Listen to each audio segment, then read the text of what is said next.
अच्छा क्वेश्चन है, क्या है भाई? 10वां क्वेश्चन है ट्रिग्नोमेट्री का, एक्सरसाइज है 8.1 8.1। अब क्वेश्चन क्या कहता है एक बार देख लेते हैं। एक त्रिभुज है पी क्यू आर जो कि राइट एंगल है क्यू पर और दो साइडों का सम दे रखा है 25 सेंटीमीटर और एक साइड दे रखी है 5 सेंटीमीटर। तो हमें वैल्यू निकालनी है किसकी? साइन पी, कॉस पी और टेन पी। ठीक है, तो सबसे पहले काम क्या करेंगे? सबसे पहले काम करेंगे एक राइट एंगल ट्राइंगल की। अच्छा, राइट एंगल ट्राइंगल हम एक ड्रॉ कर लेते हैं। ये है मेरा राइट एंगल ट्राइंगल, और क्योंकि सवाल में बोल रखा है भैया वो राइट एंगल जो है समकोण है वो क्यू पर है, तो इसे लिख देंगे क्यू। उसके बाद आपकी मर्जी है, आप कुछ भी लगा दो, है ना। पी क्यू आर त्रिभुज है तो क्यू लिख दिया, तो मैं इसे लिख देता हूं पी, इसे लिख देता हूं आर। अब इसकी वैल्यू पुट कर देते हैं, तो हम लिखते हैं भैया दिया है और ये दिया क्या है, या लिखते हैं गिवन, और गिवन में क्या दे रखा है देख लेते हैं भाई क्या दे रखा है।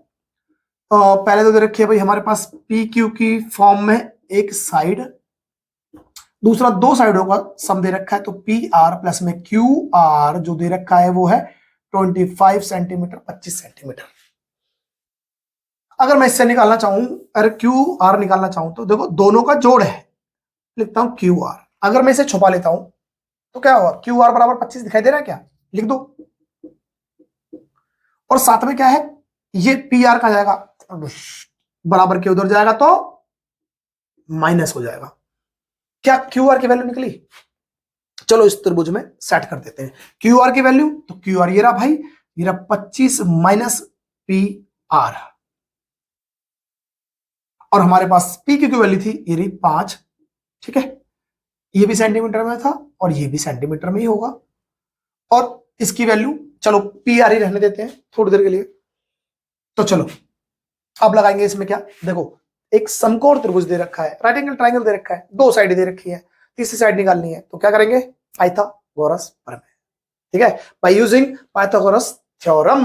अब पाइथागोरस थ्योरम को यूज करेंगे तो उसमें क्या करेंगे भाई, यहां पर क्या दे रखा है तो लिख सकते हैं हम बाय यूजिंग पाइथागोरस थ्योरम या पाइथागोरस प्रमेय का प्रयोग करने पर क्या कहती है पाइथागोरस प्रमेय भाई? हम हाइपोटेनियस कौन सा है जो सबसे बड़ी भुजा है समकोण में, तो लिखते हैं पी आर का स्क्वायर बराबर होगा लंब का स्क्वायर पी क्यू का स्क्वायर प्लस में क्यू आर का स्क्वायर। वैल्यू पुट करते हैं भाई, पी आर स्क्वायर तो पी आर स्क्वायर ही है, और पी क्यू की वैल्यू है 5 का स्क्वायर, साथ में इसकी वैल्यू है 25 माइनस पी आर का स्क्वायर। सॉल्व करते हैं फिर से, पी आर का स्क्वायर तो यही है 5 का स्क्वायर 25 हो गया, प्लस अब यहां पर क्या आ जाएगा ए माइनस बी पर होल स्क्वायर। बात समझ में? ए माइनस बी का होल स्क्वायर का एक छोटा सा फॉर्मूला दिखाई दे रहा है, हम यहां पर लिख देंगे रीजन कि भाई ए माइनस बी का होल स्क्वायर बराबर होता है ए प्लस बी, मतलब a square plus b square minus 2ab। ये है वो रीजन जो आपको देना है। अब लगा देंगे फॉर्मूला, तो ए यहां पर क्या है 25 है, तो लिख देंगे 25 का होल स्क्वायर माइनस का नहीं प्लस, प्लस है पी आर स्क्वायर, अब आएगा माइनस और उसका 2, ए कौन सा था 25 था और बी कौन सा है पी आर। सॉल्व करते हैं तो पी आर अभी भी बना रहा है, अभी भी वही के वही बना है जैसे था। यहां पर देखते हैं तो 25 था और प्लस 25 का स्क्वायर। अच्छा 25 का स्क्वायर निकालने से पहले समझा देता हूं, कोई भी अंक दो अंकों का डिजिट हो तो आप क्या कर, दो अंकों का कोई भी नंबर जिसके पीछे लास्ट में 5 हो तो हम उसे कैसे स्क्वायर निकाल सकते हैं समझ लो। जैसे मान लो मैं कहता हूं भाई यहां पर 35 का स्क्वायर है, ठीक है, इसका निकालना है, 45 का स्क्वायर निकालना है, फिलहाल 15 का स्क्वायर निकालना है, तो ये तीन बहुत है समझाने के लिए, उसके बाद आपसे निकलवाऊंगा इसका क्या निकलेगा इस हिसाब से। तो आपने सबसे पहले क्या करना है, ये नंबर ले लिए, इस नंबर पे लास्ट में क्या है, इकाई अंक क्या है इनका, यूनिट डिजिट क्या है 5। ऐसा कोई भी नंबर जिसके लास्ट में 5 हो, जैसे यहाँ पर 5 है, यहाँ पर भी 5 है और यहाँ पर भी 5 है, और भी कोई नंबर ले सकते हो आप। अगर ऐसे नंबर है उनका 5 है लास्ट में, तो उसका स्क्वायर निकालने के लिए सबसे पहले लेंगे 25। क्या लेंगे भाई, 25 लेंगे। उसके बाद अब ये नंबर क्या है बचा, 5 के बाद नंबर कौन सा बचा है, 3। इस 3 से अगला नंबर क्या आएगा, अगर संख्या गिनती लिखे 1 2 3 4 5, तो 3 के बाद नंबर कौन सा आता है 4। तो 3 की गुणा करनी है 4 के साथ, तो 3 चौक 12, 12 लगा देंगे आगे, तो ये इसका स्क्वायर हो जाएगा 1225। आते हैं इस पर, फिर से 5 है सर, तो 25 हो गया। 4 से अगला नंबर सर, 4 से अगला नंबर होता है 5, तो 4 पंजे 20, तो 20 लगा देंगे और ये हो जाएगा 20 25। अब तो सर समझ में आ गया। तो अब तो मैं एक मिनट में निकाल दूंगा सर, क्या है 5 है तो 25 लगा दो, और 1 से बड़ा नंबर होता है सर 2, 1 से अगला नंबर है ना 2, तो 1 की गुणा 2 से करूंगा तो 2, तो 225 हो जाता है यहाँ पर। अगर ये समझ में आ गए हैं तो अब देखो 25 का निकाल सकते हैं क्या सर, लास्ट में 5 दिखाई दे रहा है, बिल्कुल दिखाई दे रहा है। तो 5 के लिए जब भी 5 का जैसा कोई नंबर हो जिसके 5 है उसका स्क्वायर निकालना है, तो क्या करेंगे 25 लगा देंगे, 25 लगा दो।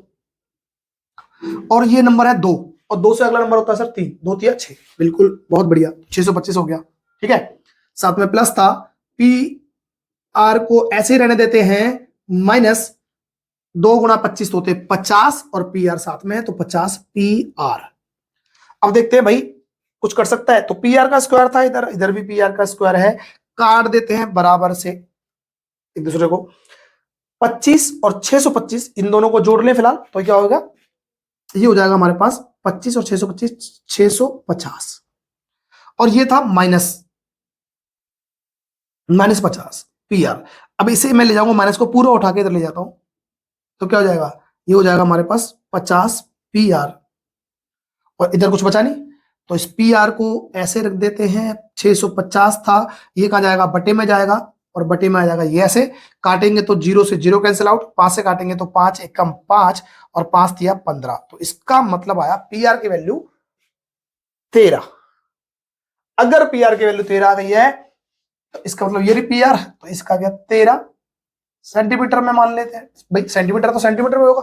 ठीक है, क्यू आर की वैल्यू क्या होगी बॉस, तो क्यू आर की वैल्यू क्या थी भाई, क्यू आर बराबर था 25 माइनस पी आर, और 25 पी आर की तो वैल्यू अभी ने निकाली है कितनी 13, तो क्या हो जाएगा, ये हो जाएगा 12।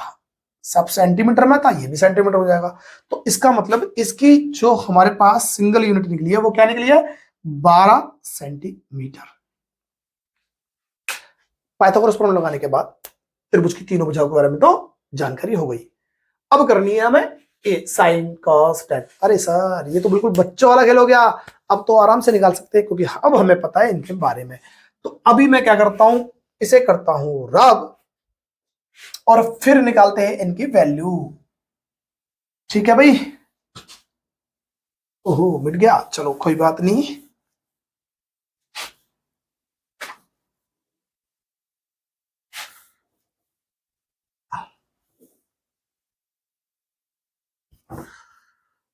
ठीक है, तो ये था 5 सेंटीमीटर। अब हमारे पास तीनों साइड दे रखी है, पहले निकालते हैं भाई साइन पी के बारे में। अरे साइन का मतलब क्या था सर, याद करेंगे, लाल बटे कक्का होता है।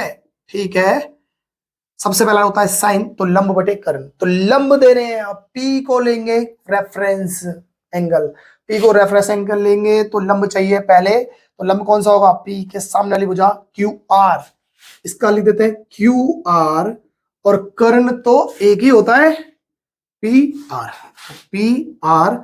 इसे सॉल्व करेंगे, लिख देंगे वैल्यू, क्यू आर की वैल्यू क्या थी भाई 12 थी, और क्यू आर की पी आर की वैल्यू क्या है 13 है।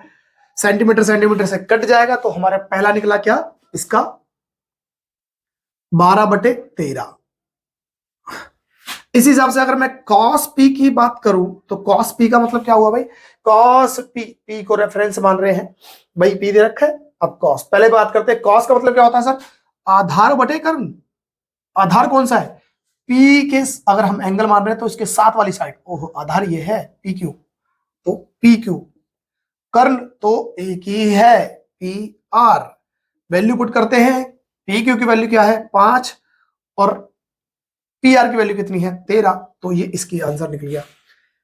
और निकालना है tan p। तो tan p के लिए क्या है भाई, p को ही रेफरेंस पॉइंट माना है, तो p से tan के लिए क्या होता है भाई, साइन कॉस tan, लंब बटे आधार। तो p से लंब कौन सा होगा, इसके सामने वाला होगा लंब, तो QR,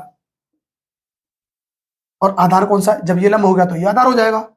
तो PQ, और QR की वैल्यू क्या दे रखी है, 12 निकली है, और PQ की वैल्यू दे रखी है 5, और ये हमारा tan हो जाएगा। तो ये हो जाएगा हमारा tan, ये हो जाएगा cos, और ये हमारे पास साइन, सब P की वैल्यू में था। तो आई होप कि आपको ये क्वेश्चन समझ में आया होगा। कहीं लगे कि भाई कुछ जल्दी मिटा रहे हैं, कुछ कर रहे हैं, तो भाई पॉज कर लेना, वीडियो है 50 बार भी देखोगे तो भी पता चल जाएगा क्या लिखा था क्या नहीं लिखा, ठीक है।